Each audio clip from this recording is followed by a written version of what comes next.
Hey everyone, today we have a guest speaker. I'd like to introduce to you Ben Downton. I've known Ben since 2015. We met actually right around the corner. What used to be the Gloria Hotel, where we used to meet for board games. And Ben and I got into the board game industry right around the same time. I think he was like a few months ahead of us when he launched Prometheus Game Labs and with Micro Dojo. And to be frank, we learned a lot from Ben. I personally learned a lot from Ben. So I think he's maybe the perfect person to hear from in regards to how you're going to get started with your final project for creating your own board game. So with that, I'll let Ben take it away and I'll enjoy the talk just like the rest of us, just like the rest of you. Thanks, Jet. I expect this to be about an hour or so, but although I'll be talking for that time, I'm really happy if you want to ask questions and things as we go, because there'll be a lot of other things I can talk around as we go through the stages. So if there's anything that's unclear or you think of something that you want to know, like, I'm more than happy to answer it as best I can. So feel free to stop me and ask me something at any time. So Jad's given me quite a nice introduction. I'm Ben Downton and I run Prometheus Game Labs, which is a game design company, or I should say game publishing company, which I'll get into. Game design isn't the only thing I do full-time. I'm a cybersecurity consultant, so I sometimes say my proper job is being a cybersecurity consultant, which I've been doing for around 16 years now. And for the last 2-3 years, I've also been a partner acrobatics teacher. So it's a kind of the different things that I do, but board game design is going to be the main thing that I talk about today. What I want to walk you through is how an idea becomes a game, because at some point the game doesn't even exist at all. Then you get a bit of an idea and think, oh, that would make a cool game, and at some point that has to come to life and actually end up in a player's hands. So I'm going to start with my journey, so how I started, some of the things I went through, maybe even some of the mistakes that I made. A little bit about how I see the design process overall, and I want to cover publishing as well. So how we go from designing the game to actually turning it from something that might be working quite nicely as a game and fun to play into something like this that we have down here, like in a box, on shelves, people unpacking it, paying money for it, and hopefully playing and enjoying it. So it's worth starting with this kind of question about what is a board game, because most people, I think, when I speak to them, I say I play board games, design board games, they say, oh, like Monopoly. Board games, I suppose, technically refers to a game that has a board where you put pieces on and play. But when we talk about modern board games, it covers a whole range of things, from it covers card games, it covers even war games where you'll have miniatures that are moved around on a table. There's also a lot more like digital hybrid games now, so games that have physical components and digital components, where they're using like app-supported games, or even like primarily digital with physical parts. And if we think of a game like Monopoly, it has its main mechanic that we have in it is what we call a roll and move. You roll the dice, you move a piece, and then you do something. If you look at Board Game Geek, which is a really good repository for sort of lots of board games, it's almost like a library or a catalogue of most board games that are out there. There's 192 different mechanics that are listed there. So that gives you an idea of the scope of how different board games can be. I'll talk about board games, but really I suppose what I'm talking about is tabletop games. So tabletop games would cover that whole thing. I think technically when you say board game, you mean a game with a board, but I'll probably use the two terms interchangeably, or I'll just talk about board games. What I really mean is tabletop games, so something that you're playing with physical components. This is a nice infographic I got about the whole kind of board game market. I don't want to dwell too much on this, but the main thing I wanted to cover was this, where they see growth coming in board games. So over the next couple of years, it's obviously a little bit outdated now, but forward looking for 2025 and then up as far as 2032, it's looking around 10% annual growth in board games. The thing I wanted to compare here is if we look at 2024 as the market size being about $14 billion, I looked up the similar size market for video games, which is $445 billion, so several orders of magnitude larger. This gives you an idea for where, when we talk about game design, which shares a lot of conceptual ideas with whether it's a board game or a video game or whatever medium that game is, I just wanted to kind of put in perspective where the board game market sits compared to video games. So a much, much smaller market. That does have some benefits, which I'll get into. Since you're all here studying and learning about this topic, I'm assuming it's to actually put it into application at some point in the future. So looking at whether there's a career in board games, obviously I've told you a little bit about my career in board games, which goes along with some of my other careers as well. The biggest question I probably get asked is there any money in board games? So Frosthaven I use as a really good example about this. This campaign launched in, I forget, 2022, something like that? 24? 24 was the last update. I can't remember when they actually finalised, maybe 2023. This is a crowdfunding campaign, which I'll get into, where they raise money to produce the game, and they raised just short of $13 million. And a very small team. I think Gloomhaven originally started out with just Isaac Childress, the lone designer. So raising $13 million is a fantastic goal. So to be able to say, is there money in board games? Yeah, there is, because Frosthaven raised $13 million. But I also use this as an example, which is like, is there good money in being a singer? There is, if you're Beyonce. So when it comes to $13 million board game campaigns, they do exist, but they're probably the minority rather than the majority. So it is possible, but like any competitive profession, it's difficult to be a Beyonce. I'd also say for a career in board games, you're not necessarily limited to just game design. I'll talk through basically the whole process and everyone that's involved in getting a game from an idea to being published. But if it's not just game design, there's roles in illustration, there's manufacturing components, there's logistics, even financing and accounting, which is linked to game design. It's quite different. There's even a role for like economists in game design as well.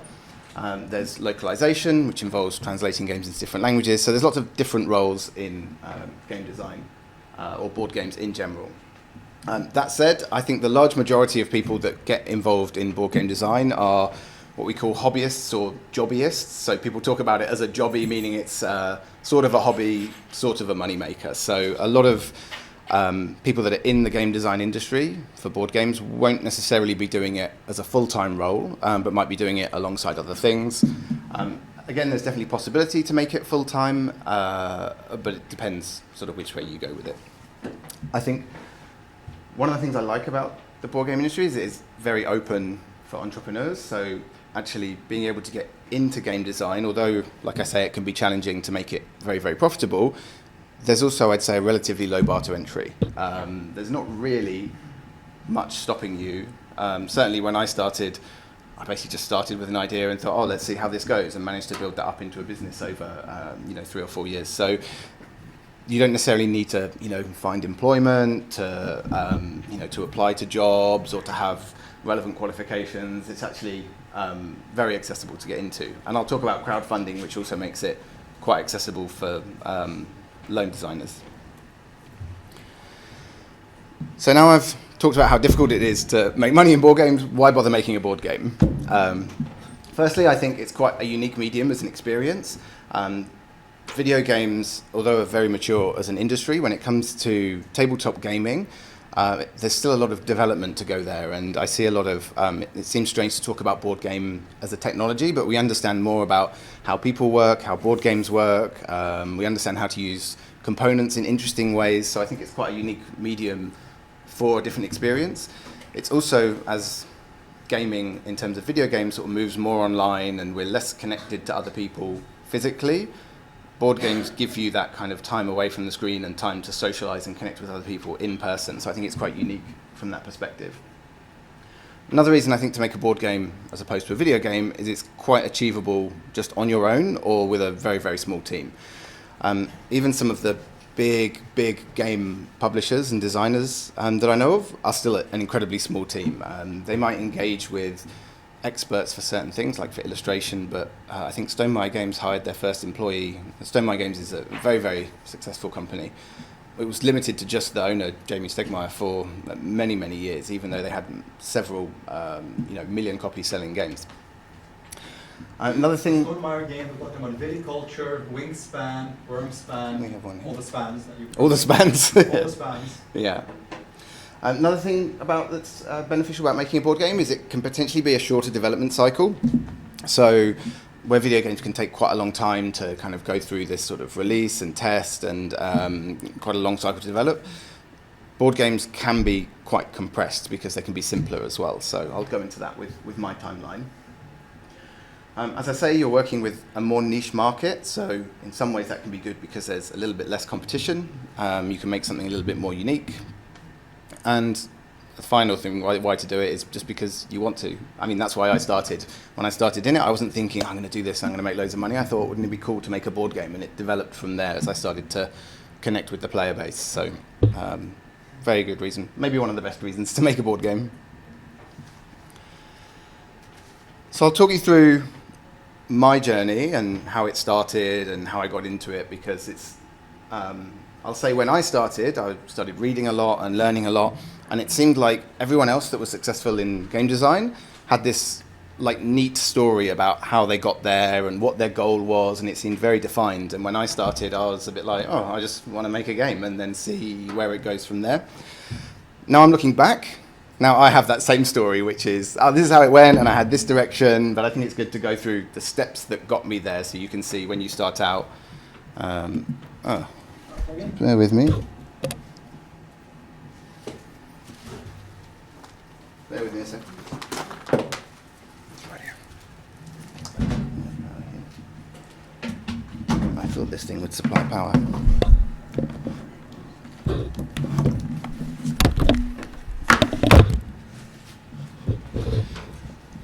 Okay, we're powered. I'll just catch up with this. Okay. So this is the catalogue of the games that are currently released under Prometheus Game Labs, starting with Microdojo, which was the first game that I produced, onto a sequel, or expansion I should say, rather than a sequel. Published Microbots, which was launched with both the base game and an expansion at the same time. Then on to 99 Ninja, and most recently with Micro Midgard in 2 different editions. So Micro Midgard launched in May 2024. It's just finished fulfillment, going to people that have kind of pre-ordered and backed the game on Kickstarter. So it's now just kind of ending up in people's hands and people playing it. So that's where we are today. When it started, I remember it was May 2020. It was during COVID, obviously, and I'd gone through all of the usual activities we went through in COVID, and I thought, right, I want to do something a bit more creative, and I felt like making a video game. So I started thinking, I'm going to make a video game.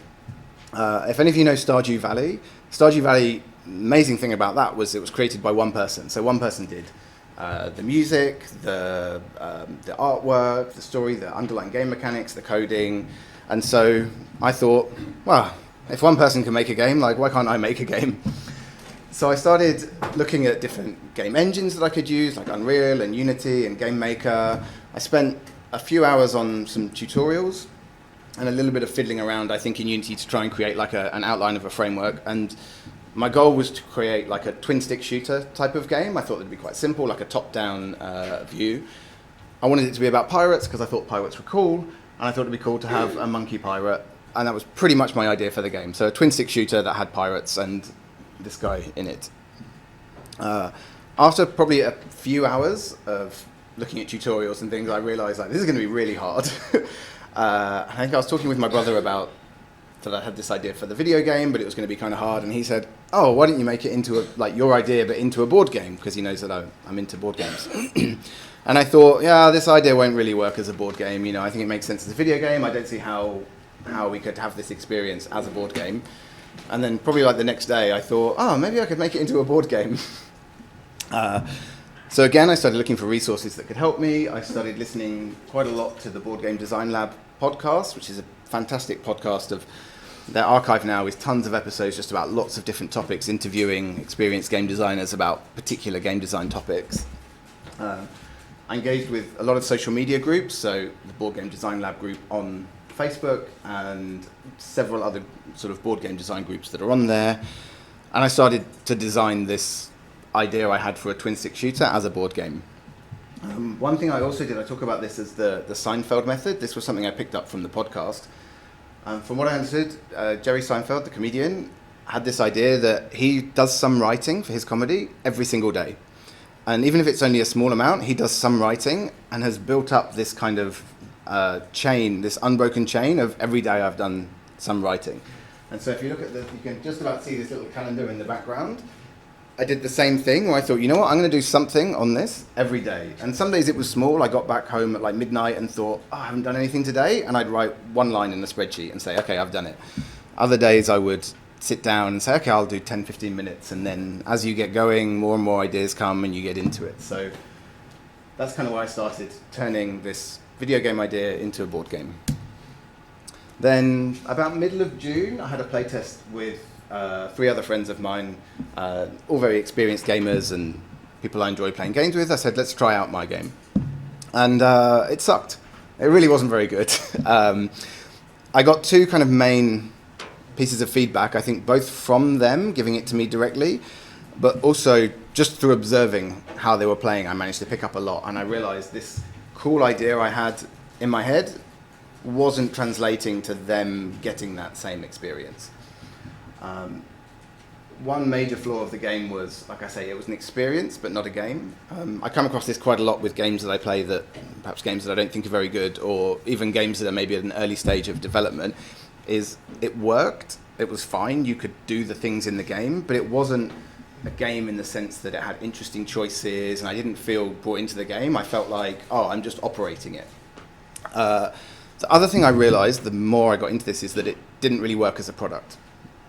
What I mean by that is my idea of this was to have this feeling of a twin-stick shooter kind of hectic experience, this kind of time-pressured, sort of busy game with like waves of enemies coming at you to inspire this kind of feeling of being quite exciting. But also because I knew the game, I didn't want the game to become kind of stale and repetitive, it needed to have a lot of variability. Now the way I designed the game with these kind of different maps and different cards and things is to have that variability, to have that degree of such that when you play the game it feels different and exciting every time, it would need a ton of physical components. Now my idea for the game was that it would be light to medium weight, so quite accessible, quite simple rule set, not something that was going to require a lot of difficult sort of reading and understanding and complexity. I wanted it to be fast because it needed to feel time pressured and hectic. And that didn't fit with having a game that has tons and tons of components that would have to retail for hundreds of dollars, because for that you could get something like Frosthaven that I've demonstrated earlier for the same price, a more in-depth experience. So there was a bit of a mismatch between how I wanted this game to feel and what it would take for it to become a product. So the outcomes from that first playtest experience, well actually it was the second playtest experience, was firstly that I didn't just want to design this game. I'd kind of got into the whole design process. I found it really interesting. I enjoyed learning about it. And so I didn't want to design a game. I wanted to be a game designer.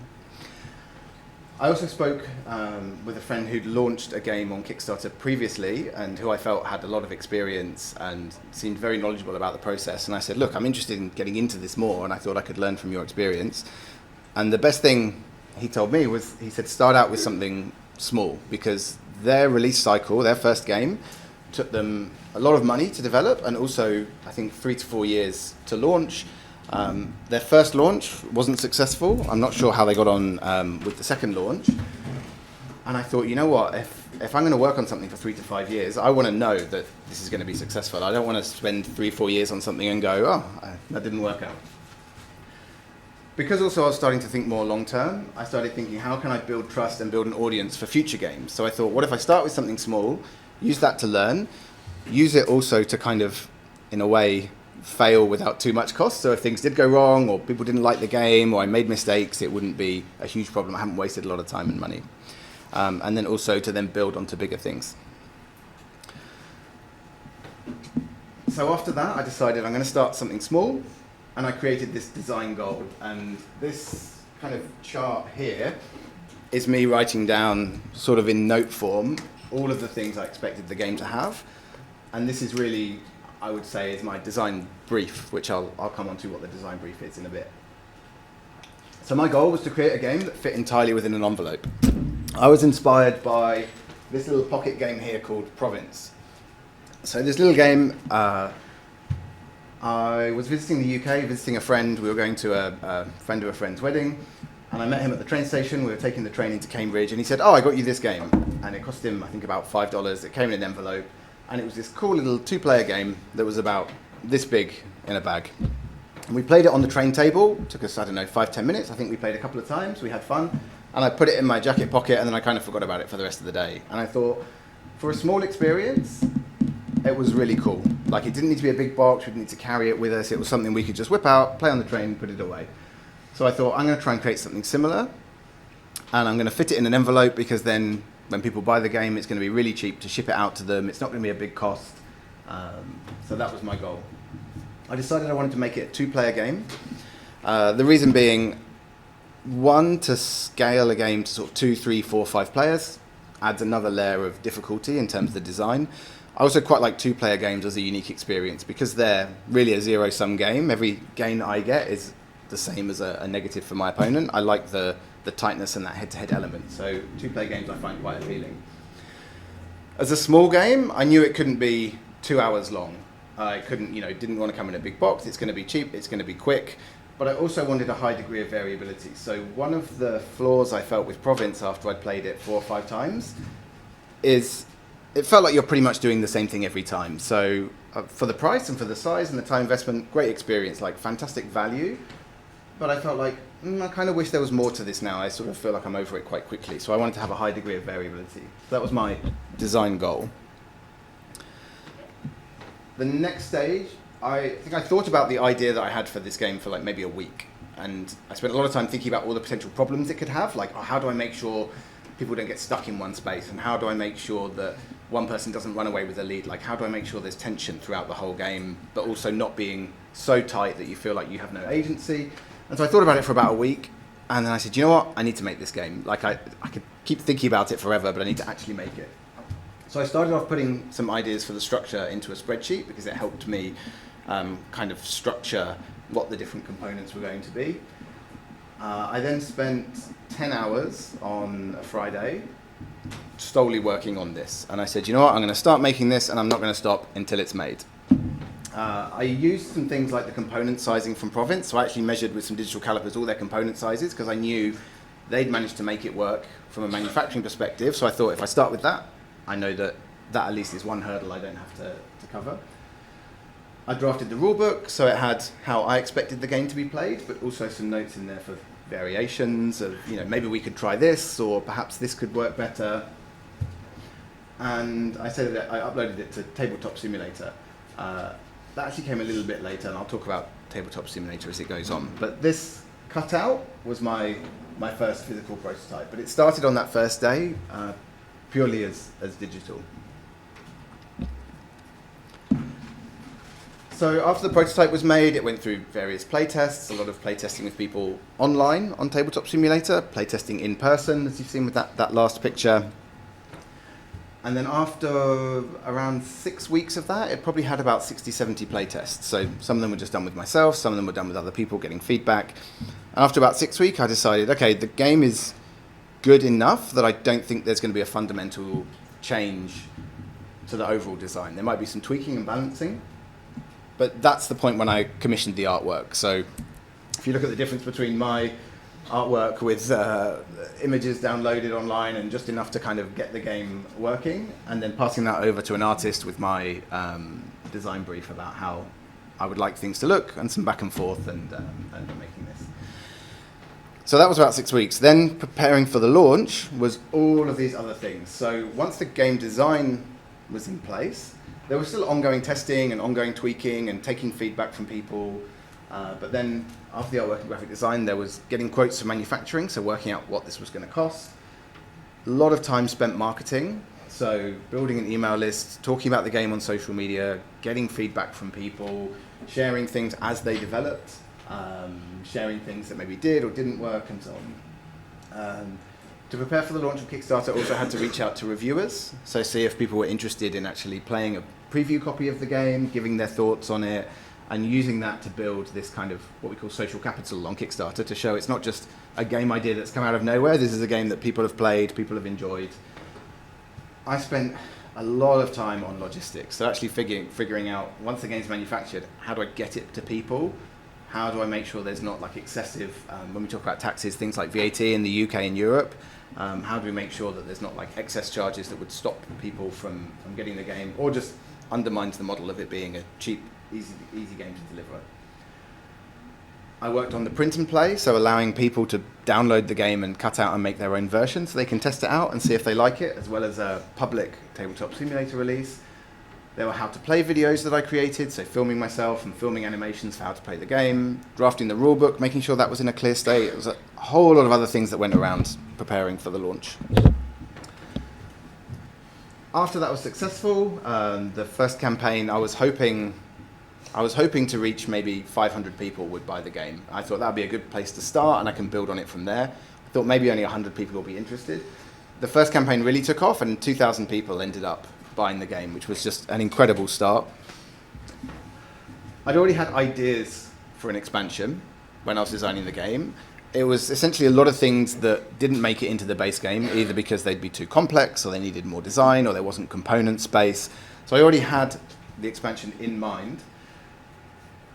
One of the things I did when launching the sequel, which was about a year later, was also building on backer feedback. So although people loved the idea that the game came in an envelope, some people said, well, wouldn't it be nice if there was a nice box that I could hold it in? And some of the pieces are a little bit fiddly because it's so small and they're little bits of cardboard. What if there were like wooden pieces that would be easier to pick up and move around?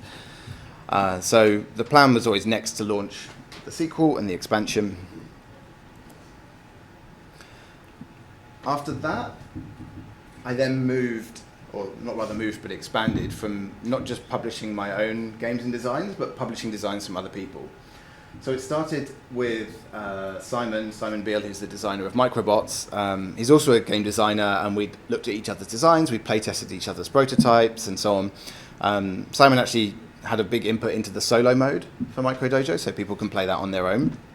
And Simon came to me with a problem that he had an old game design that he wanted to turn into a bigger box game, and he wanted to get my thoughts. And to give the context for how I could advise him on how to make this into a bigger game, he showed me his original, which was this small, we call it a mint tin game. It fits in a tiny little mint tin. And he showed me that for context. And as we played it, I thought, this game really captures the type of games that I intend to keep producing and making, which is two-player, tight head-to-head experience, small box experience, like a lot of game packed into a small price. And so I said, why don't I use my experience now of everything I've learned from how to create and launch a game? Why don't I take that and we can publish your game? So we worked on Microbots for about a year, tweaking it and refining it and taking it from that design through to launch.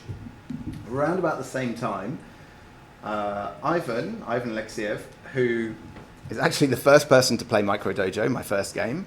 A little side note, Ivan played it before I did. So I published the prototype at the end of that 10 hours and said, I've done it, I'm going to take a look at it. And Ivan got back to me the next day saying, hey, I've played your game and it's really cool and I've got some thoughts. And I was like, wow, I haven't even tested it yet. So Ivan and I have stayed in touch quite a lot. And he said, he's been designing a game with Matt Ding, a designer from the UK. He said they've been designing a game together called 99 Ninja, and he thought it would be really cool as a spin-off of MicroDojo because it's about ninja. MicroDojo is Japanese themed, and one of the characters is a ninja, so he said it'd be perfect as a spin-off. And when he first told me about it, I said, look, I'm not really ready to publish other people's games. I'm not sure if I want the responsibility. I'm not sure if I'd be as invested if it's not something I've designed. And then it just so happened that after having that thought working with Simon on Microbots, it was only really a few months later I went back to Ivan and said, look, why don't we actually talk a bit more about developing 99 Ninja and launching it as a spin-off and building it into this same kind of experience. So 99 Ninja launched, I think, about 9 months after Microbots. So we were working on two of those games simultaneously with different designers. And I've missed off Micro Midgard from the list. But Micro Midgard is another of my designs that uses similar mechanics to MicroDojo, but expands that scope even more. In that time period, in the last 4 years, there's been a whole lot more things have gone on, as well as just the game releases. So the games have been localized in other languages, have exhibited and sold copies at conventions. So Essenspiel in Germany, which is, I think, the biggest board game convention in the world, and UK Games Expo for a couple of years running. I've designed promo for Stonemaier Games. So Stonemaier Games released one of my designs, which was MicroDojo as an add-on for its Rolling Realms game. I designed a daily puzzle game, so similar to Wordle. We made a spin-off of 99 Ninja before the launch, which is a little mobile puzzle game. Microdojo is online, and Micro Midgard actually is online on Board Game Arena, so you can play it with other people online. I kind of helped launch this concept of Micro Game May, which encourages other designers to launch their micro games in May with the support of Kickstarter, and we're preparing for that coming up soon. That's now being headed up by another friend of mine, Simon Roy, is now leading that. And I've been speaking on podcasts and so on. So within the game design, there's been a whole lot of other things that have gone on other than just the design. And that's kind of led to here, to today.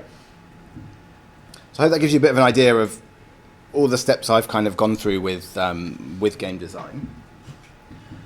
I'm going to talk the rest of the time about this idea of like the game journey. So if you remember, I said I wanted to talk about how you get from an idea, like how something comes from your brain into someone's hands, essentially. And I see it as these four main stages. So when I talk about game design, I'll probably talk about design meaning the whole process from start to finish, because that's how I think of the game. You know, I think of publishing and I think of how the game gets finalized, but design, you can be isolated as just a designer. But really, the stages I see it as we have the design stage, which covers this concept, the idea, the main kind of, you know, what's your thought for the game. The prototyping, which as I've been through, is when you actually make it into something that's playable. And then play testing, which is that process of refinement, getting feedback, turning it from essentially like that first game that I made that wasn't very good, turning it from something that wasn't very good into something that is really neat and gives the experience that you want it to give.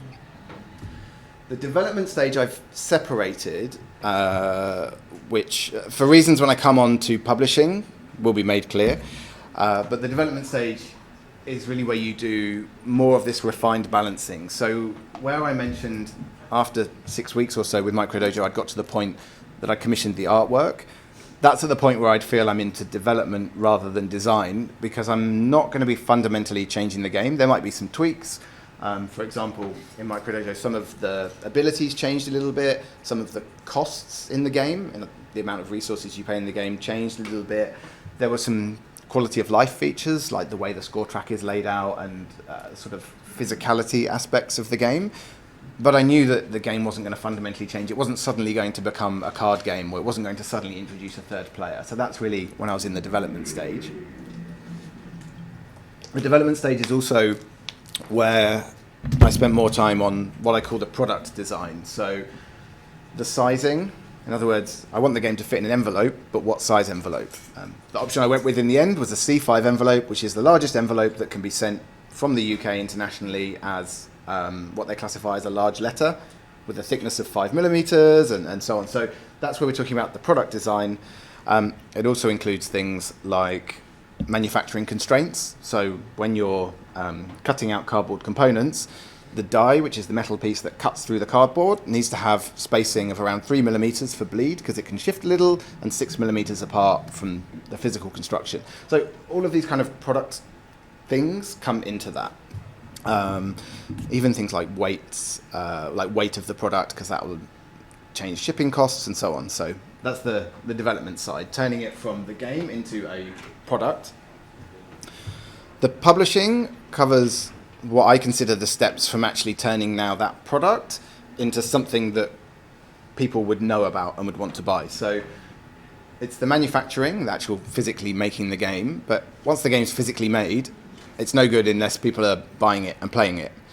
So to do that, people need to know about it, which is where marketing comes in. I also cover the financial management side, so even just the simple things from cash flow, like how do you get the money to actually pay the manufacturer to produce the game. Like a lot of the costs are up front before it actually ends up in people's hands.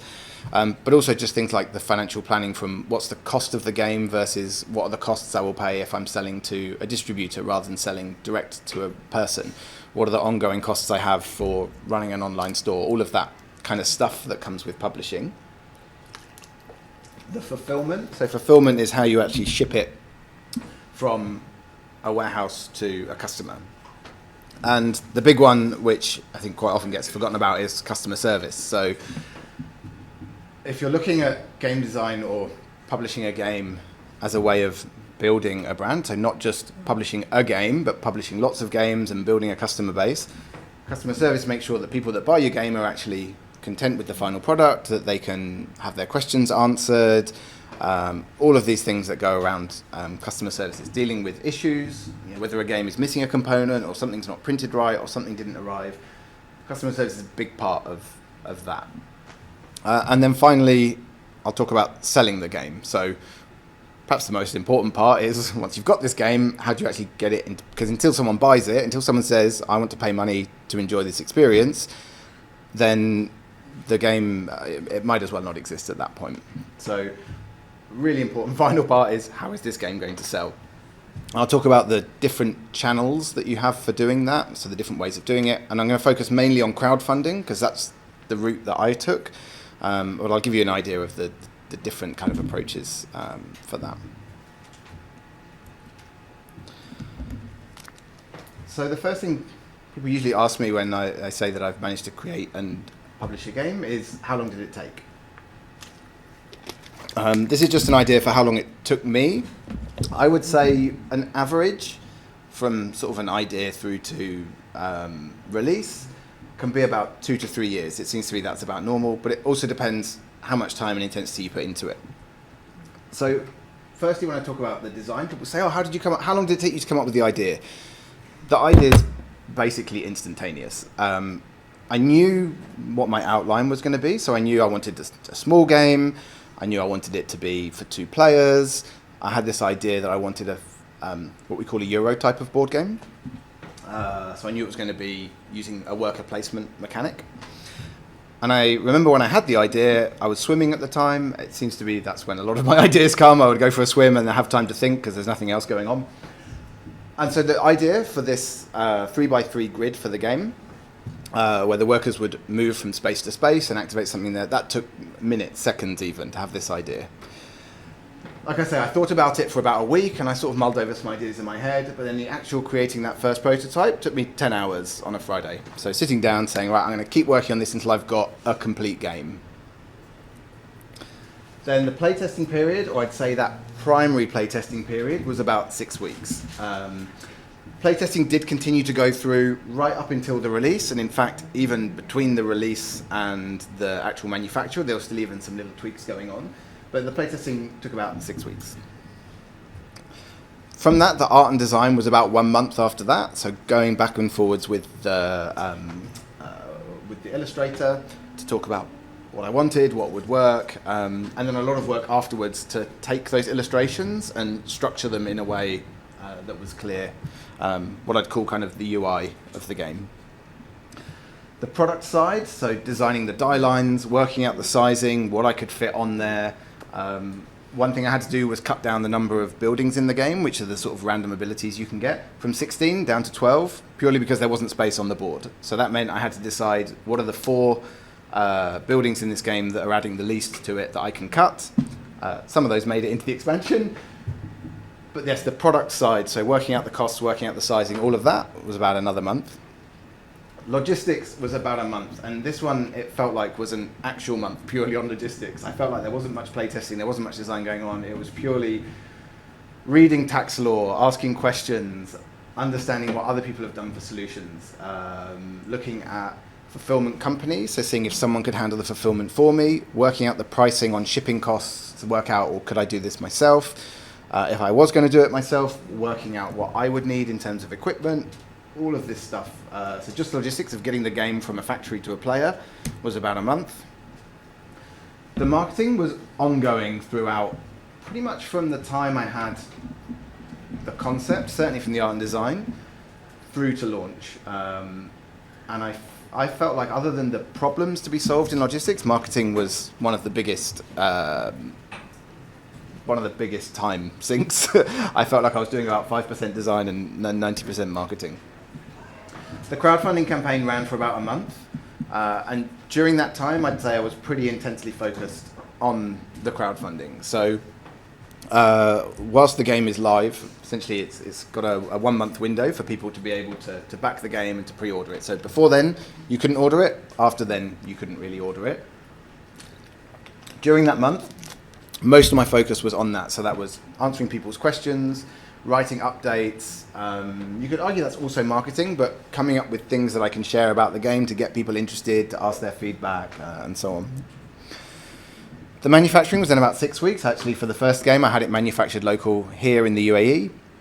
And I remember actually, because they were going back to the UK then to be shipped onwards, I actually had a really nice experience where I went down to Jebel Ali, picked up boxes of the games that had been manufactured, drove to our regular board game meetup, gave people literally from the factory to the back of my car, from the back of the car to people that had bought the game locally from our board game group, and then to the airport to fly to the UK. So that was kind of a cool experience, getting it to people literally as it came hot off the press.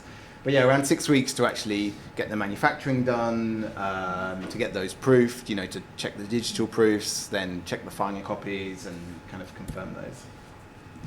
And then fulfillment took around 1 month. So most of the games went out in about a week. I would say it was about a week of pretty intensive work, probably a day just fiddling around with the spreadsheet to get it into a format that I could upload to the shipping system. Then from there, packing 2,000 envelopes essentially to ship out to people. And then dealing with any games that hadn't arrived, shipping replacements and so on.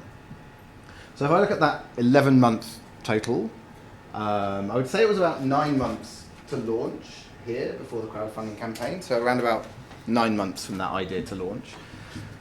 If you look at what a small part design is, actually the biggest amount of my time was spent on the publishing side. So the design and the development, which you think of as the hard part of making a game, which is how do I come up with the idea, how do I make sure it works, how do I make sure it looks good, how do I make sure people enjoy it, is actually a relatively small part of the overall process of getting the game into people's hands. So if I start on design, starting with that first stage of design, I have tons of ideas. If you speak to any other game designer, they'll tell you they have tons of ideas on a daily basis. I mean, you see things around you, you think that would make a cool game. Out of those ideas that I have, very few of them last more than a few minutes. Some of them get written down as that would be a cool idea, and that's as far as they go. I'd say very few of them actually get to this concept stage, which is actually this is a concept that I think is worth exploring and would think about a little bit more extensively. Of all those concepts, of which I have pages and pages of notes and ideas, a small number of those will actually get turned into prototypes. So actually even, let's flesh this out as a game. Even going from that concept to prototype stage, just writing down to try and make some digital assets to say, well, this is how the game will be structured, I realize there's a big gap, firstly, between my idea and the concept, and then there's a big gap between the concept and the prototype. You start to notice, oh, actually, I haven't thought about how this would work and how this would work. And then even fewer of those prototypes actually end up as designs. So if we look at the games that I've released, those 4, 5, 6 games, that probably represents hundreds of collective ideas that have actually been filtered out and turned into prototypes and eventually into designs. So I want to keep this in mind, really to say, so quite often people approach me and they say, oh, you're a game designer. I say, yeah, I've released these games. And they say, oh, I'm designing a game too. And in my head, I think, no, you're not. And it sounds really horrible to say. But the reason is because when we think of designing a game, what a lot of people say when they say I'm designing a game is, I've had a cool idea for a game. And I can tell you, all of my ideas that I've had are amazing. They're going to be such cool games, and people are going to really love them, and it'd be super cool to have that idea as a game. And then when I come through to the concept, I realize, oh, actually, I'm not sure how this is going to work, and I'm not quite sure how this would fit together. By the time I come to make a prototype, I realize, oh, actually, this is going to be really hard to have the experience our players want to have. And so that's why a lot of these cool ideas don't end up as designs, because they're cool ideas and they don't get much, much further than that. The reason I say this is to keep this in mind, is that if you have an idea for a game, it can be great to see that through to the design stage, but to be aware that actually you'll probably have a lot of ideas that don't see the light of day, and the design process is coming up with all this stuff so that you can filter down to that one design that is like, yeah, this is fantastic, this is worth pursuing. So once you've got that concept or that design, I think it's really important to have a design brief. Now, I'll say that it doesn't need to be written down. It doesn't need to be a formal document. There's not necessarily a structure. If you remember back to that early slide, I had this nice flow chart or this tree diagram of all my ideas. That was how I structured my ideas for Micro Dojo. I've had ideas in my head for a game for about the last year that is gradually building up, and none of it's been written down. I've had others where I've started to write down some of the concepts, and then actually those concepts have ended up being used in another game because it's really just a small part of that game. It's not a whole thing. So it can be mental. It doesn't need to be a formal written brief. But what this brief is, it kind of defines your vision for the game.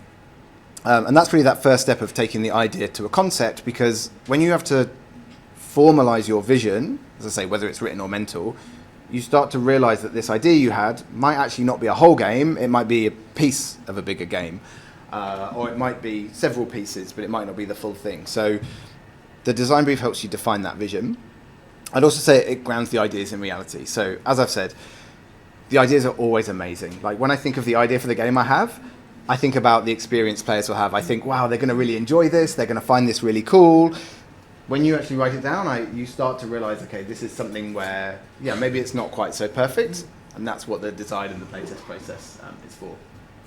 The other thing it does is it keeps your focus and prevents what I call this scope creep. So where I said with Micro Dojo, I was quite clear that I wanted a 2-player game. I wanted it to be 15 to 30 minutes long, and I wanted it to have this kind of tight head-to-head experience. So those 3 things were all kind of interlinked because they contributed to this feeling of tightness, and that fit with the product being small and cheap, which also fit with this idea of simplicity but having depth of experience. Now, some people said, oh, that's really cool, but I love the game, but I wish there was a way we could play with 4 players. Now, if I had a 3rd and 4th player, that actually takes quite a bit away from the experience of this tightness, because we lose that head-to-head, because suddenly you've got an open field rather than this one-on-one. It also adds more components because it needs to support more players, so that affects being able to fit it in an envelope and so on. So although adding 4th players and 3rd players would be cool, it's not something that fits within the scope of the game I'd had to design. It might be great for another game. Having this design brief gives you those constraints which let you build almost like the best thing you can within those constraints. So to create that design brief, I like to think of a few different questions. Number one is, why are you making this game? It can be a bit of a hard question to answer, this one. I think I'll answer the second question, actually, which is, why does the world need this game? So if I go back to my experience with Micro Dojo, why was I making this game? From a personal reason, I thought, it'd be cool to make a game, but that's not really enough, right? Because for me to make a game, I don't need to publish it. I could just make it could never be played, and I've succeeded in my goal. The better question of why does the world need this game is, I really enjoyed Province. I thought it was a great experience. I thought it offered great value. I liked the concept, but in my mind, Province had a flaw, which is, feels like the same game after you've played it 3 or 4 times. In other words, there wasn't enough variability in the overall experience. So why did the world need Micro Dojo? Because I wanted to offer some of the experience that Province offered, but also to have more variability and to basically build and improve on the experience that this other game that had inspired me offered. So this was why the world needed my game. If I said, I'm going to make exactly that game, but I'm just going to change, maybe instead of the circular board, I'm going to turn it into a square, actually the world doesn't really need that game. It's just a copy of something else. And so this was why does the world actually need this game? So this section, I kind of call of your design brief the purpose. So the purpose for you, but also the purpose for the game. Why does the game need to exist? The next thing, which I think is really important for the design brief, is who's it for? It can be really tempting when designing a game to go, it's for everyone. Everyone will love it because my idea is amazing and it's going to be the best game, and why would anyone not like it? The trouble with that is everyone has different tastes, different experiences. Some people like a big $200 big box game that takes 4 to 6 hours to play and has lots of really cool physical pieces and an interesting story. Some people want a really pure experience, something that can be played in a short time, say 30 minutes like my game, a nice experience they can play with a partner, something they can play whilst they've got 20 minutes to kill, whether it's at a restaurant or whether they're traveling or something. So a game can't meet that requirement for both those people. If I tried to make Microdojo bigger, it wouldn't fit with the cost and it wouldn't fit with that tight experience. If I tried to add a story to it, it wouldn't really fit with the abstract nature of the game. So when we talk about who's it for, I have an idea for the kind of person that might want to play my game. It's someone that might play with their partner, someone that might play with their kids, someone that enjoys a more abstract kind of thinky experience as opposed to a highly random kind of exciting experience. So I think this is more of a head down rather than a head up experience. And I start to build this idea. Some people have talked about their avatar. In other words, who is this perfect person you have in mind that's enjoying this game? And there's quite a nice method for this is if you've constructed your avatar, this kind of perfect person that's going to buy and love your game, whenever you come up with something for the game, you look back essentially at your design brief and this avatar and say, would this person like this? If not, then I've deviated from who I'm trying to target. In other words, that's not something that should be in the game. So Microdojo has no randomness in the game. It's what we call a game of perfect information. Now, if I looked at my avatar, someone that enjoys playing Euro worker placement games, someone that wants a tight experience, and if I said, would they like it if there was loads of dice rolling? No, they'd hate that because they'd say, well, I lost the game because of the dice. So, well, I didn't have any control over it. So I have a very clear answer for should I put this idea into the game or not. The other thing I focus on is what experience should the players have. I think I've talked about it a little bit already, but when I talk about the experience, I kind of think about the emotions that are going to be involved. So like I said, I think about this tightness. I feel Microdojo has tension. Like I want there to be tension throughout the game. I want them to feel some level of choice, but not overwhelmed. So I want them to feel like they have tactical control. I want both players to feel agency, meaning I want them to feel like they have control not only over their actions, but they also have some degree of leverage over what their opponent can do. So I think about the experience that I want the game to give them. And these, I talk about player experience. I think these ones are really important. Sometimes we say, oh, should you design a game from the theme first or the mechanics? In other words, should I design how the game's going to play and then slap a theme on top and say, oh, it's about pirates? Or should I really think about, well, what would pirates do? How would they, okay, they would go and attack other ships, so maybe the game should have attacking other ships. I think both of those are fine, but experience is really the core of that, which is if the players are having the right experience, how the mechanics achieve that experience is important, how the theme achieves that experience is important, but the experience is the core concept. I also then, for the brief, start to think about constraints. So how long do I want the playtime to be to fit with that experience? How many players should it be? Again, if I want a tight experience, that's much easier with 2 players than it is with 4 or 5 or 8 players. I think about things like the age range. So, okay, if I want this to be a very cerebral, complex experience, it's maybe not suitable for younger people. If it's a very simple experience and can be shorter, it may be suitable for younger people and so on. I think about the depth and the complexity. So do I want this to be not just how much depth there is to the game, but how hard it is to learn? In other words, what's the barrier to entry? Is it very, very simple rules and it's kind of, yeah, light and easygoing? Or do I want it to be a complex but offer a lot of choice? And I start to think about the physicality. I've mentioned this with the size of the game, but I think, okay, do I want this to have a big table presence? Do I want it to look good on the table? Or do I want it to be a pocket experience for travel and so on? And these I call the design constraints. It seems like you might not want to put constraints in during the design phase because you think, well, won't that limit what I can do? I found, and I think several other designers have found as well, that actually constraints can really help with the design. I'll give you a perfect example. I've mentioned it already. I didn't have space to include 16 buildings in the game because of the physical size of the envelope. So I had to reduce down to 12. Now, if there was a way of taking all of the things I designed and ordering them from best to worst, the 4 that I removed were the 4 worst ones, really, or the ones that didn't quite fit within that game. So the constraint there actually made the game better by removing or by keeping only the best parts of the game. So this is why I think the constraints are really important. So a bit about then the prototyping. We've got the design brief now. To take the design brief into a playable game, we need to create a prototype. The prototype is this minimum viable product to test the concept. So the one kind of issue I think I see is creating these prototypes that are huge in scope and the game is to a point where it's almost finished, or at least it's complete, hundreds of cards and tons of pieces and maybe even the artwork's nearly done.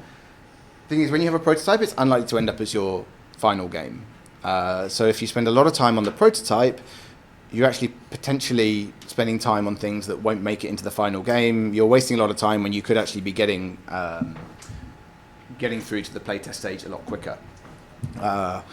So I would say protesting should be this minimum viable product that you can actually test. There's a great playtesting group called Break My Game, and I love that as a name, just because that's really what you're trying to do with the prototype. You're trying to, as quickly as possible, say what's wrong with this. We also get into what's great about it, but really we're trying to break the game as soon as we can so we can move on to a better and better unbroken version of the game. The prototype can be physical. So I kind of call it two ways of doing that. There's a print and play, which is print out the components, cut them out yourself, 3D print, whatever it takes to make them. Or print on demand, where you're using a professional service to actually print your copies of the game. I do a lot of digital playtesting, so I like uploading those digital assets I've made to environments like Tabletop Simulator. There's also Tabletopia and Screentop, where you can upload digital assets and manipulate them almost as if they were in front of you, and that will help you play the game. Doesn't necessarily implement a lot of the logic of the game, but it lets you move components around. I'll talk about digital playtesting. By the way, for time, I've got quite a bit more to go. Like I say, I can talk about game design all day, so... So some prototyping do's and don'ts. The prototype shouldn't be pretty. So it can, well, mine are pretty ugly. But it doesn't need to be pretty, because what you're trying to get out of the prototype is finding out if the game works. There'll be time to make it look nice and everything later, and actually making things look pretty, you might find later on that this really cool idea you had doesn't even make it into the game. Maybe it becomes part of another game, or it gets scrapped entirely. So spending a lot of time making that look nice is potentially wasted. I'll also say not high quality. What I mean by that is like the physical components and things. If you're printing on very nice cardstock, so they feel really nice, they're like, linen finish and glossy laminated and all of that. Again, your prototype is hopefully not going to last very long. The prototype should be changing quite rapidly. So not using high quality components, even using components that maybe don't represent the final thing. You might want to have nice crafted pieces on your board, but for now, a wooden cube will do. I was going to say not fleshed out. What I mean by that is some of what I would call fluff elements in the game. They might be integral, but things like story, even like the theme, like the backstory of these characters, it's actually not super important right now. It can inform your design, but unless the game is very dependent on things like the story and the theme and the setting, fleshing out this whole world that your game is going to exist in is not super important to get the game played and see if there's something worth pursuing there. And also not complete. So one of the things you might think when you're playing this game is, well, I'm creating this game. We'll all start at the beginning and we'll play the game all the way through, and we'll get to the end and maybe there'll be a scoring, maybe there'll be some kind of resolution, we'll decide who the winner is. You might not necessarily need to go through all of that process to see if the prototype for your game is working. So for Microdojo, I came up with the core mechanic, which is this movement of moving the pieces on the board and taking the actions there, and there's an element of blocking spaces that other people can't use. We could have tested if that was an interesting mechanic by starting in the middle of the game and playing 4 or 5 turns. We didn't need to play 30 turns from the start to the end to know if that was going to work. So your prototype should be very quick to produce. Like I say, you can spend hours and hours cutting things out nicely, designing everything to look good.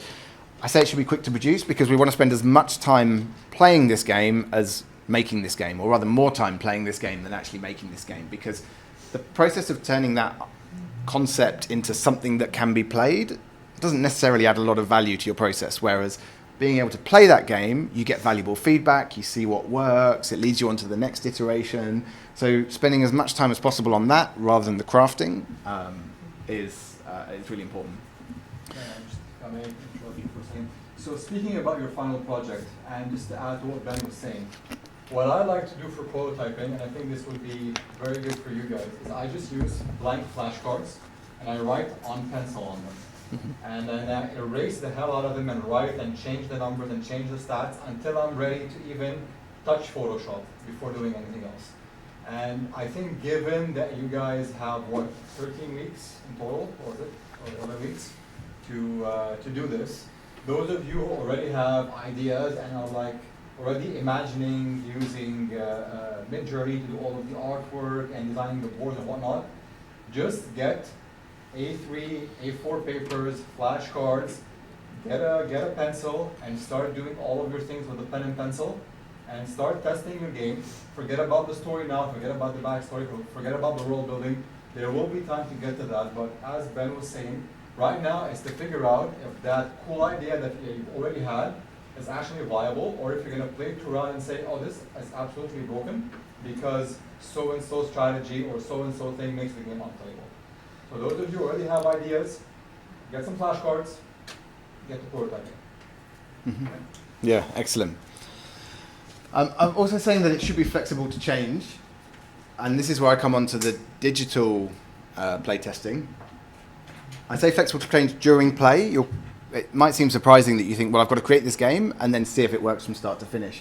Actually, you'll see a lot of designers during early stages of playtesting where something comes up in the game. Maybe it completely breaks the game, or you could just like, oh, you know what, this thing isn't quite working how I expected. Let's change it right now in the middle of a game. If the playtesters are responsive to that, and if it's the right kind of environment, you'll see actually that can be beneficial, because what's less beneficial is saying, oh, I can see it's not working. Let's just spend another hour of everyone's time going through the same motion of this thing that's not working. So being able to say, like Jad said, have these white cards and say, oh, this one doesn't make sense. Okay, erase it. Let's change this to something that makes more sense. Let's see now if it works. Even like rewinding during that experience and saying, oh, actually, I can see that was kind of a weird situation. Why don't we rewind? We'll change this, and then let's see how we go forward.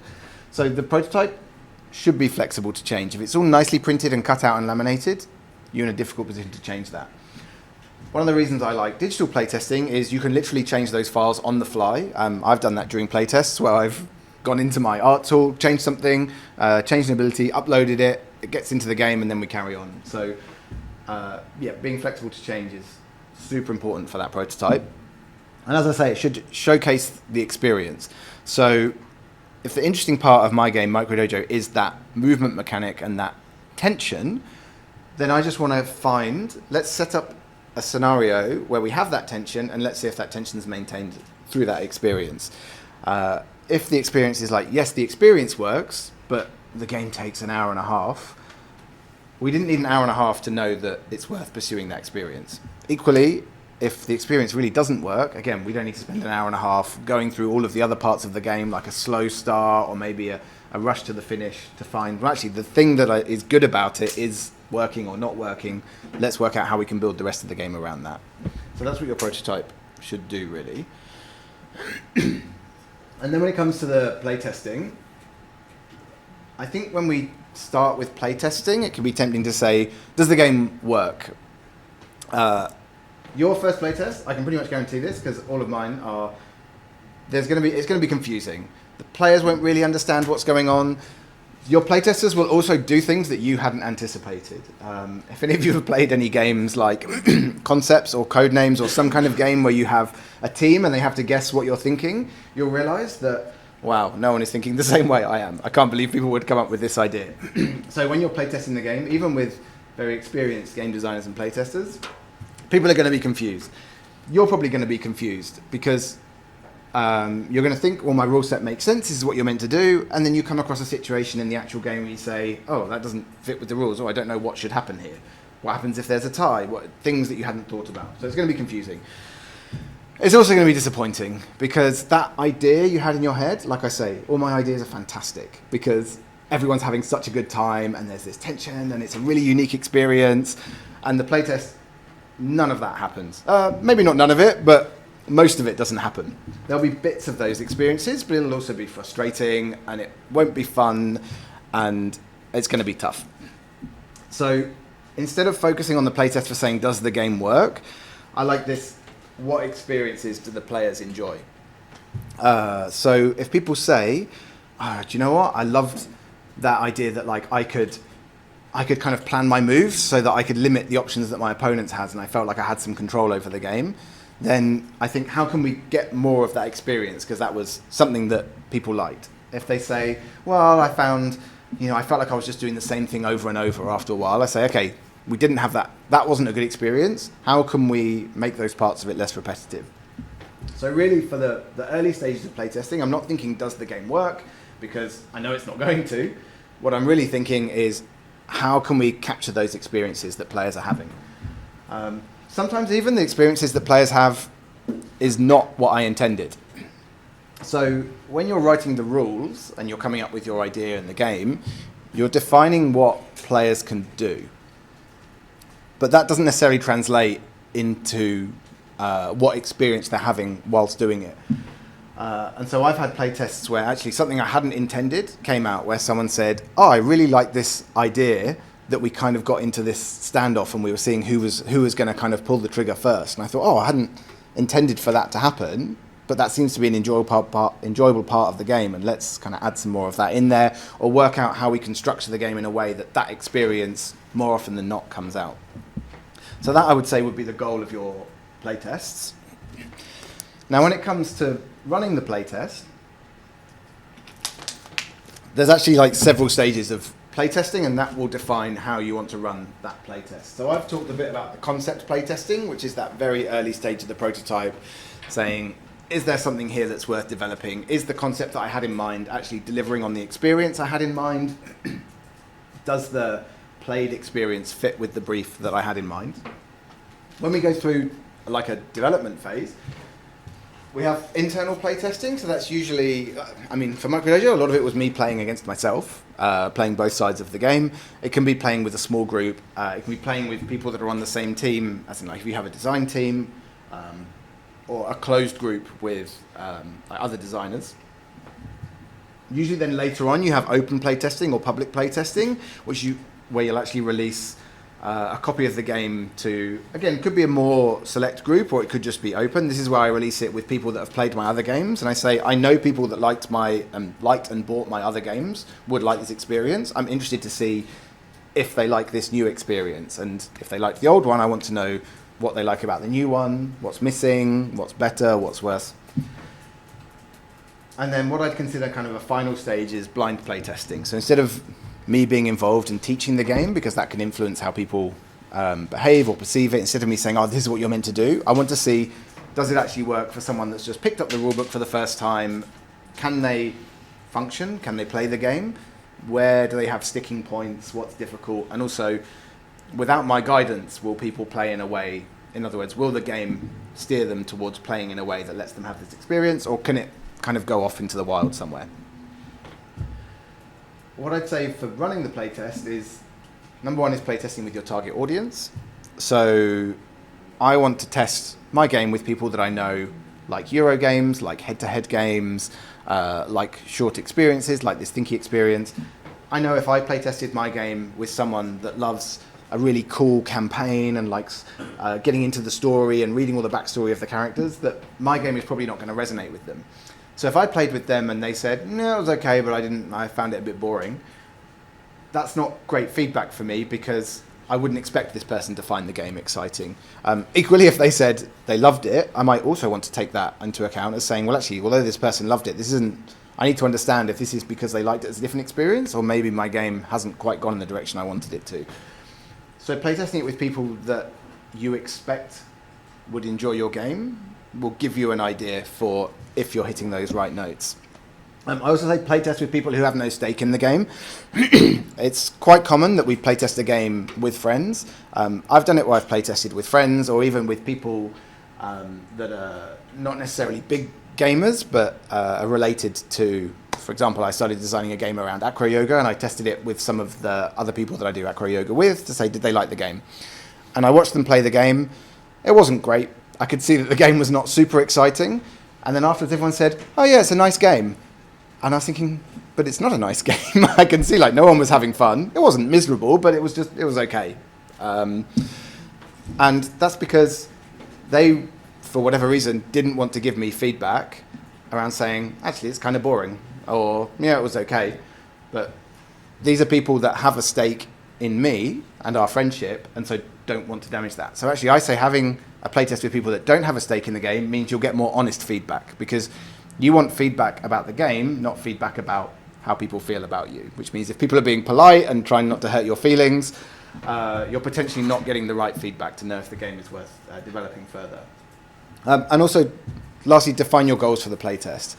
Whenever I get into a playtest with another designer, I say, what sort of feedback are you looking for? Like, do you want feedback on the balance of the game and how it's working? Is this a conceptual design? In other words, do you want to know if I just enjoyed the general experience? Like, what is it you're looking for a playtest?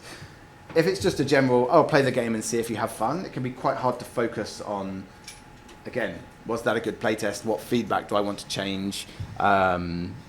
You can also kind of define your playtest, the goals, as in, I want to know if this particular change I've made, where, I don't know, let's say we've got a tiebreaker mechanic, I want to see if that works well. So that's what I want to test for this game. And it means that if you start your game towards the end and have players finish and end in a tie, then they're expecting that. And they know what part you're trying to test and see if it works or not. So really important to define your goals for the playtest before you start. I've got a benchmark here of 100 playtests. Sounds like a lot. It's also, some games will have less, some games will have more. I think it's helpful to have that in mind as a figure to know when you're getting towards a game that's likely to be published and released, it's likely to have gone through 100 or more playtests. Okay, so I'm going to skip over the development stage a little bit and move on to publishing, because I think the publishing side is quite interesting. Give you an idea of that final stage of the game coming to life. So I see this, there's sort of 2.5 options when it comes to publishing. A very common one is you finish the design stage, the game is working, and you sell the rights to your game to an existing publisher. That publisher will then create the game, do the development, do the publishing, do all those things like the marketing, the finances, and will end up selling the game. You then earn royalties, usually, on copies that are sold, and some publishers might pay in advance to acquire the license for the game. So your responsibilities usually end at the design. Again, it varies, but usually you've got this design, the game is working to some extent, it's functioning, the concept works, you've got this core experience, and the publisher will do all the development, turn it into a product, work out, how many cards do we need, things like that.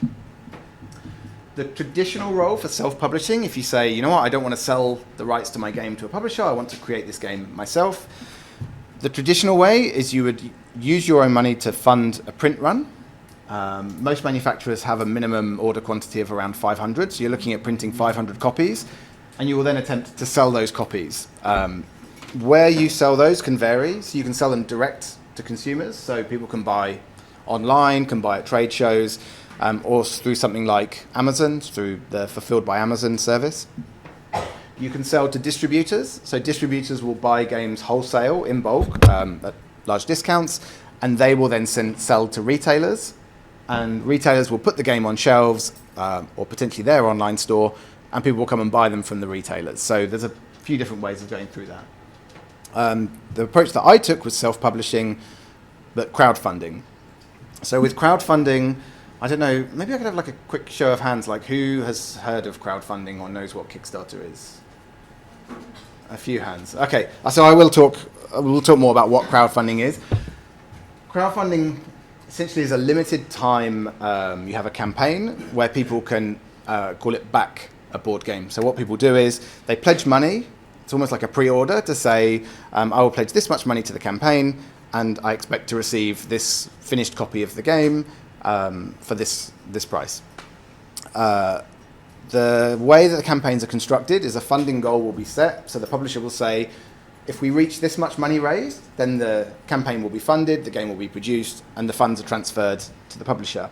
If it doesn't reach that goal, the campaign ends and they haven't met the target, no one pays anything, the campaign ends, no money goes to the publisher, none of the backers get charged, and the publisher has to think about whether to pursue this. So for board games, I've said it's the most common route for self-publishing. When it comes to more like indie board games, like the type that I make and that Jad makes, I think it's probably the most common route for established publishers as well, even for publishing other people's designs. It's become a bit of a norm within board games that they get released first on crowdfunding platforms and from then end up into the usual chain. Your responsibility for self-publishing is everything. So you're designing the game, but also you're going to be responsible for that development and the refinement, the product design. All those things I went through about how much time it took me to make Microdojo, that's all the things you're doing with self-publishing. It's the customer service, it's the building the marketing list, it's setting up the website, it's everything. So when you're selling your game to a publisher, the nice thing about it is it lets you focus almost entirely on design. So if you love the design process and you're interested in designing lots and lots of different games, but don't want to deal with all of the other stuff that, as you can see, took the majority of my time, selling your rights to your game to an existing designer lets you focus pretty much entirely on the design. What a publisher also brings you is they have an existing audience and a brand. So for me to release, let's say, one of your designs under Prometheus Game Labs, because all my games fit a similar experience, if it's 2-player, small box, head-to-head, 15 to 30 minutes, that means that you know that I have an audience of people that will already be interested in the type of game that you're designing, if it's that type of game. So you're kind of getting a kickstart there with the publisher having access to these people that already like that kind of game. Another thing that can be really useful about selling to a publisher is you get feedback from their very experienced team. So again, let's say you were to pitch a game to me and say, oh, I've had this idea, or I've got this design that's working, and I think, would it be worth publishing? I can give you feedback on whether it would work as a product and perhaps what some of the flaws would be, or maybe why this part of the game would be worth adding on to, but this part of the game wouldn't. I also get this feedback from publishers that I work with as well. So having a team that's used to understanding the whole process rather than just the design, it's really useful using their feedback.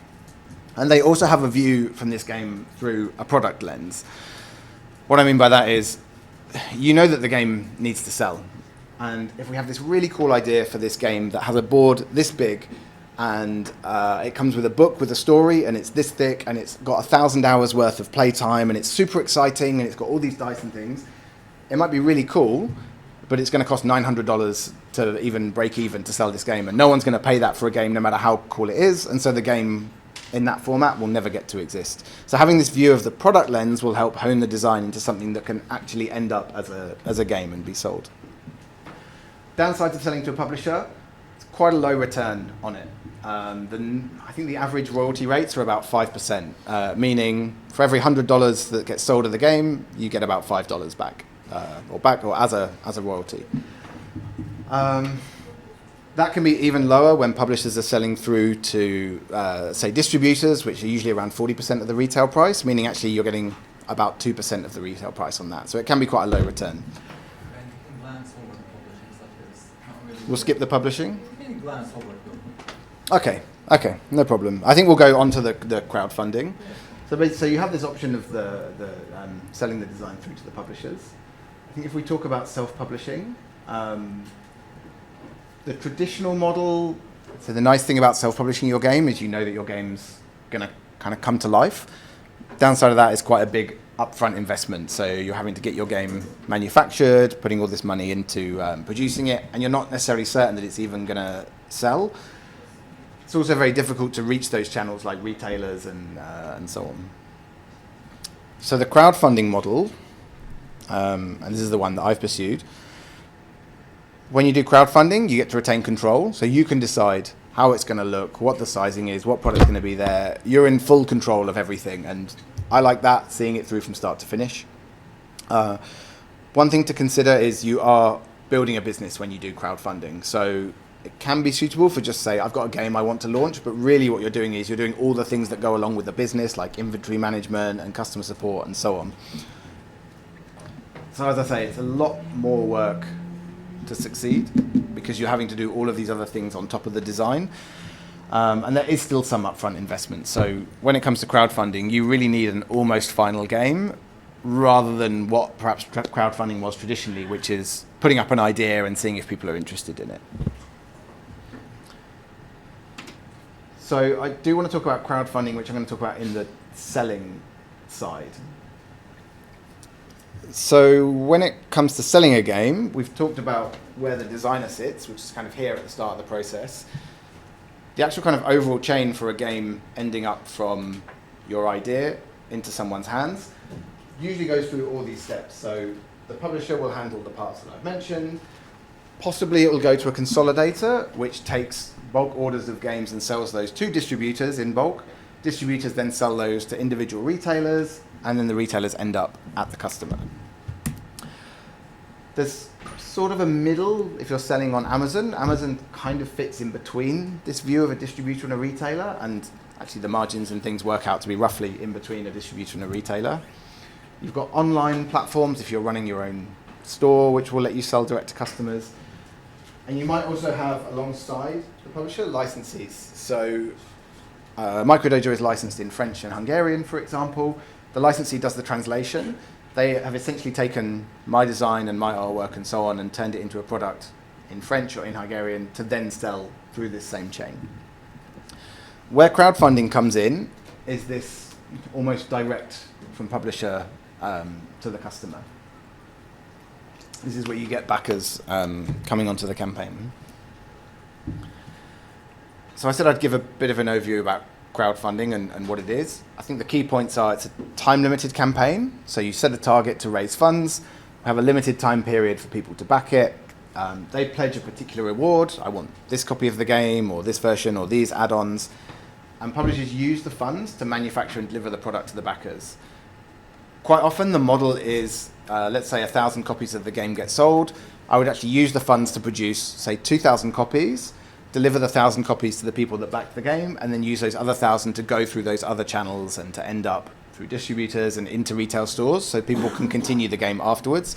But there's also a model where backers will back the game. As many copies as were backed will get sent out, and then it's done, finished. So the only way to get it is through crowdfunding, which is quite a common model. If you're asking why go through crowdfunding, as a publisher, obviously the obvious ones is to raise funds. So instead of having to invest up front, you're taking those funds from backers and then using that to produce the game and finalize it. It also means there's a little bit less risk because you have a way of testing the market. In other words, if I launch a game on Kickstarter or on GameFound and I find that about 50 people want this game, then maybe there's something wrong with the game rather than actually, or perhaps there's something wrong with the way I've approached how people know about it, but ultimately it's telling me that people don't really want this game. So that stops me pursuing something much, much further when perhaps there isn't demand for it.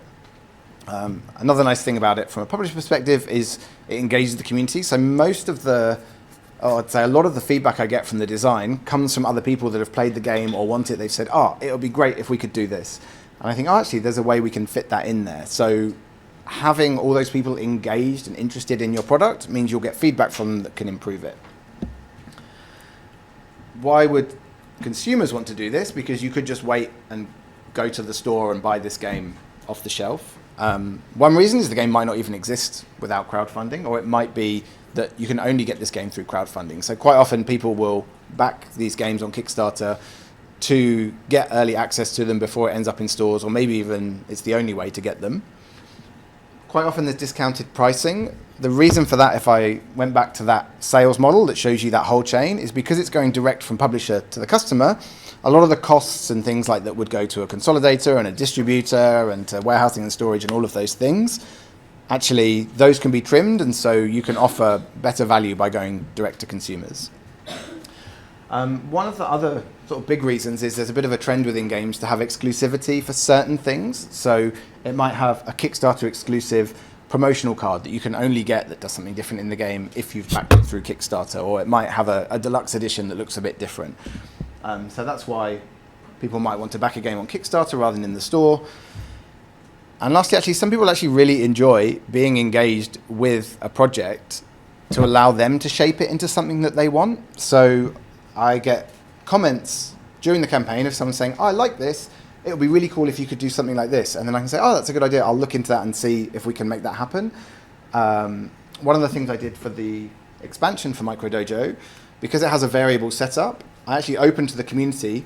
People could design a setup, and I have that printed on cards that then goes out to people. So for the people that actually input into that and did a design to say this would be an interesting board state, their input is now in the game, in the copy that they have and that other people are playing. And so I think it's really cool to have community input into the games. So that's perhaps why consumers would want to crowdfund, to be involved in the project. This is pretty much my last slide, but essentially what you need to launch, like I say, crowdfunding started as a way for small creators to say, I've had this cool idea, but we need some funds to get going. Particularly important if you've got like a gadget or something for manufacturing, where you say, well, we need to create molds, we need to create prototypes, it can be quite expensive. The way things have gone now in the last few years is because it's such a big platform for launching games, you can't really go there with an idea anymore. You really need to have a functioning game. So the game needs to be basically finished at the point that you're launching on crowdfunding, because people need to see, okay, this game is definitely going to come to life. It's not a nice idea. A lot of the time, backers don't know who I am or that I have experience in this. So you need some proof that actually this thing is worth putting your money behind. You also need pre-launch customers. So there's an idea that you can just upload your project to GameFound or Kickstarter and say, right, people will come and buy it. Because it's a social platform, you actually need a bit of momentum to see, oh, other people have already shown an interest in this. Maybe I'd be interested in it too. So you need to bring your customers with you. I've talked about the production quality already, so it needs to look good. We're visual people, even though the board game can have fantastic mechanics. If it doesn't look very good on the campaign page, people are going to think, well, if it doesn't look good, maybe the game's not very good. The last three are all around like planning and strategy, but essentially having this stuff planned in advance will help prevent a lot of mistakes in future. So I already knew what size Microdojo was going to be. I knew it was going to fit into an envelope. I knew what the cost of shipping was going to be, and I could tell people what that cost was going to be. If I'd done that later, I might have said, oh, I've actually designed this in a way that it's not going to ship as a large letter. It's going to go as a package because it's too thick or it's too heavy. And now that increased the shipping cost double what I thought it was. Or, we're going to change the pieces from wooden to metal because that would be really cool. But metal's much heavier. We've increased the cost again. And so having that in mind beforehand really just prevents mistakes in future. The campaign plan's important for during the campaign. So I had an idea when I started how I was going to keep people engaged, how I was going to update them, what information they might need to know, even things like what they might want to know in advance, like, oh, what happens if I live in this country, or what happens if I want to buy multiple copies, things like that. And then the post-campaign strategy, which is once you've funded, hopefully, now what are you going? Now you've got the money. Now what's your next step? So who's going to manufacture it? What's your timelines? When you expect to be finished? If some of the art still needs finishing, there might be concepts in there. How is that going to get finished? What are the timelines? All of this kind of stuff that's needed. So although a lot of this stuff seems like it's after the funding, which is now we can make the game, it's planned ahead from before the campaign launch. So that is like the overview now of that whole process, from the design phase and how we get from this idea of a game through to the selling phase and how it ends up in people's hands. I think the last thing I wanted to share with you were just some really useful resources.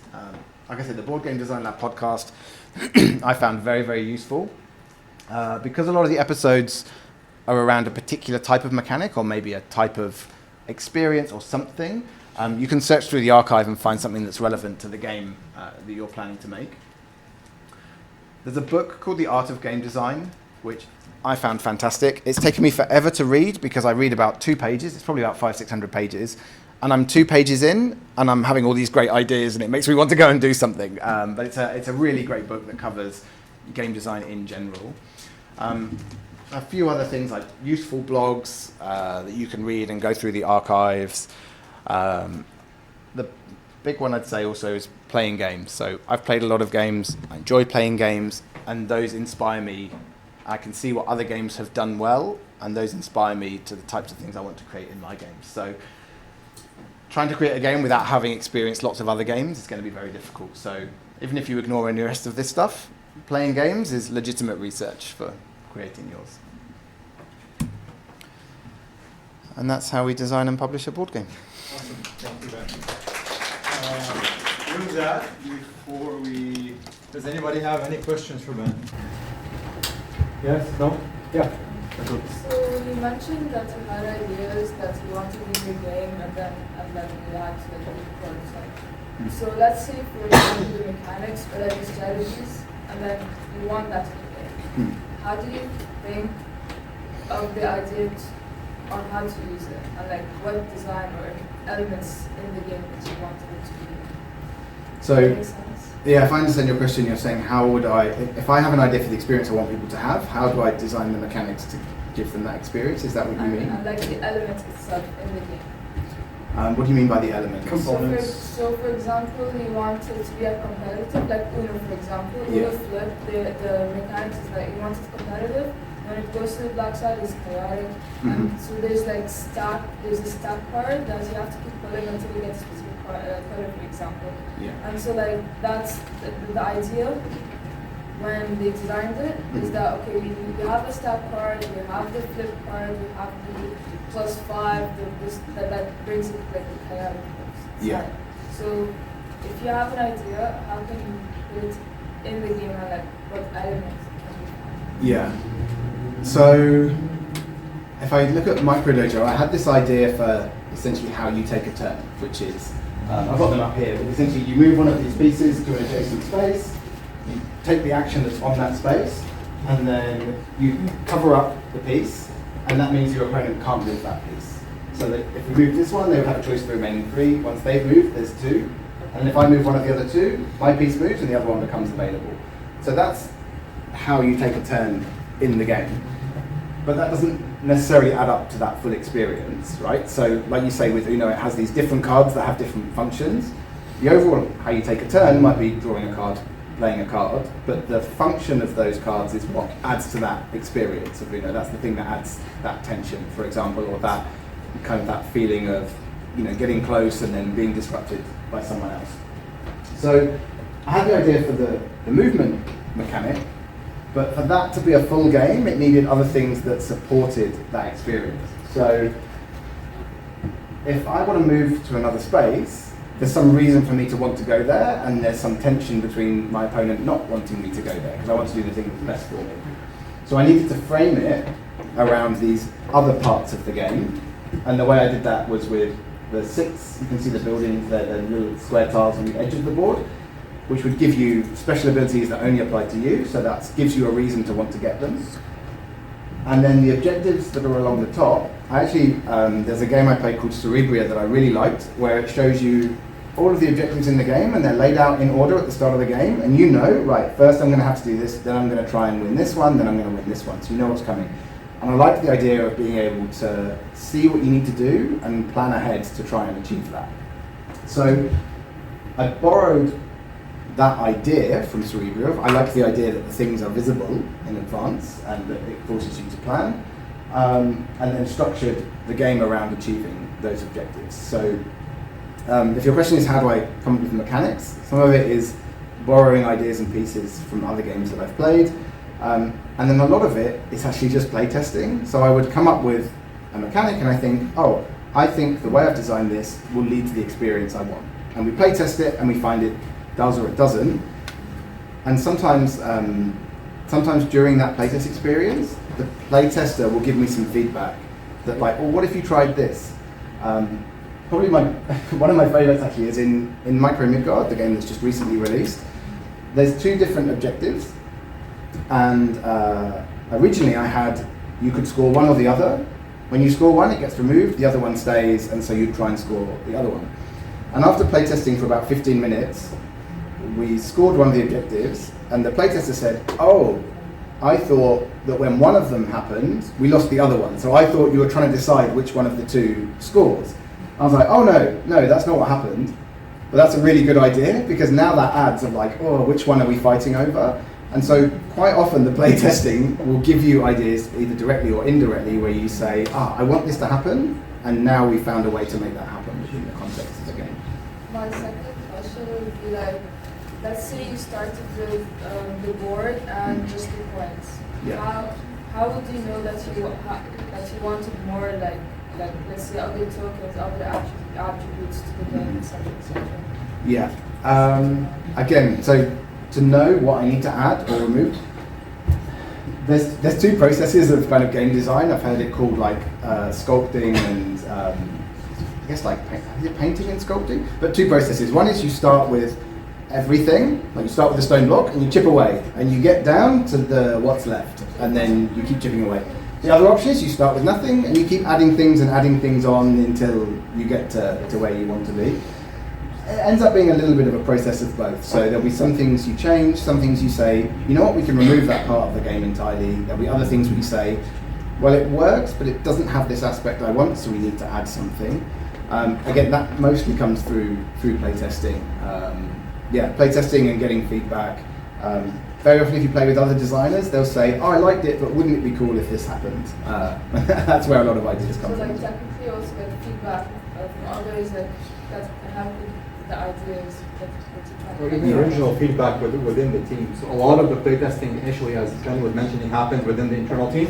So usually a lot of it ends up happening is you have an initial concept, whether it's a core or a fully fleshed out concept, and then with every playtest, you have to be, when you're trying to play your own game, you have to be highly aware of the emotions and the state of mind that the game is inducing in you. So what you want to be doing is removing elements which are adding unnecessary frustration, for example, and then trying to add more of the stuff that you enjoyed. Like, oh, remember the ooh and ah moments, or remember like this is such a cool moment, and how do you then add more of that, add more of that. So your own emotional well-being when you're playtesting is your barometer of like, okay, this is too much, this is too little, and you have to keep tweaking around, and like maybe some turns are taking too long, then you think, okay, what is causing the turn to be too long? How can I cut down a turn? Why is it taking half an hour for it to come back to me? Other elements like, okay, on my turn, I don't have a lot of thinking to do, it's quite boring. So how do you then create more cerebral decisions, something that's more engaging with more player agency? So as you're playing, you keep all of those things in mind, and then you keep adding or removing from your prototype. Anybody else? Can you go back to the slide where you showcased the timelines? Why don't you also show the timelines? Yeah, something like that.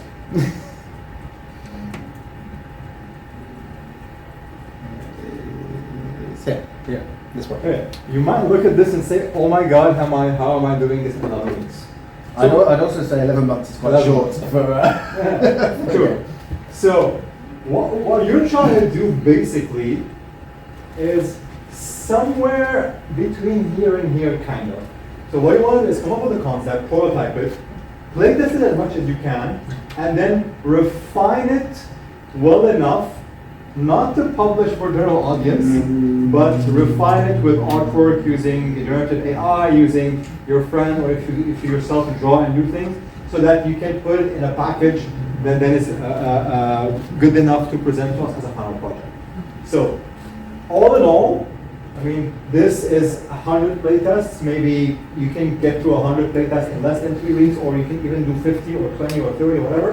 And then art and design and product, keep in mind that this is taking a long time because we're trying to do the best possible product to sell, which is you're not doing. So what I would say is your art and design and product is essentially a version 2 of a prototype, maybe a more refined prototype. So all in all, it's not a very daunting task.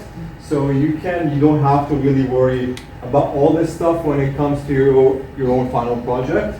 With that being said, I think like the slide that Ben shared about design will be very useful for you in terms of putting your design brief together, how to think, how to play test. I'll be also sharing with you a feedback form or questions that you should be thinking about when you're testing out your game. With that, I don't think we have enough time to play some games today, but I will invite you to try some of Ben's games on Board Game Arena. They're all available there. Tutorials or no tutorials? Yes, there's tutorials for them, I think. Yeah. Cool. So try them out.